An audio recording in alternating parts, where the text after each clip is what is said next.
Hi viewers, இனிய புத்தாண்டு நல்வாழ்த்துக்கள். இன்றைக்கி நம்ம கிச்சன் சமையலில் காலிஃப்ளவர் ரோஸ்ட் பண்ண போகிறோம். ஒரு காலிஃப்ளவரை எடுத்து நல்லா கட் பண்ணி கல் உப்பு போட்டு கழுவி சுத்தமாக எடுத்து வச்சுக்கிடணும்.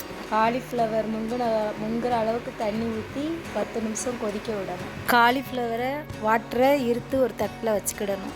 1 ஸ்பூன் வத்தல் பொடி, 1 ஸ்பூன் மல்லிப்பொடி, 1 ஸ்பூன் கரம் மசாலா, இஞ்சி பூண்டு பேஸ்ட்டை ப்ரிப்பேர் பண்ணி எடுத்து வச்சுக்கோங்க. நம்ம எடுத்து வச்ச பொடி, இஞ்சி பூண்டு பேஸ்ட்டு எல்லாத்தையும் காலிஃப்ளவரில் போட்டு ஒரு 10 நிமிஷம் ஊற வச்சுக்கோங்க. ஸ்டவ் ஆன் பண்ணி ஒரு கடாயில் தேவையான எண்ணெயை ஊற்றி காய வச்சுக்கோங்க.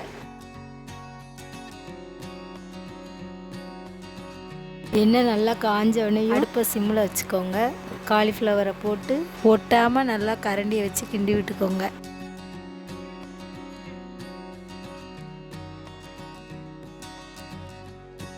காலிஃப்ளவர் நல்லா பொன்னிறமாக வர்ற வரைக்கும் ஸ்டவ்வில் வச்சுக்கோங்க.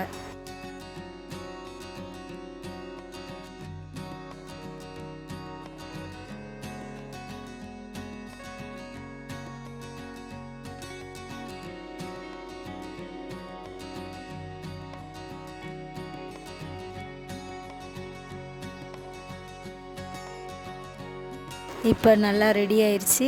ஒரு பிளேட்டில் எடுத்து வச்சுக்கிறேன்.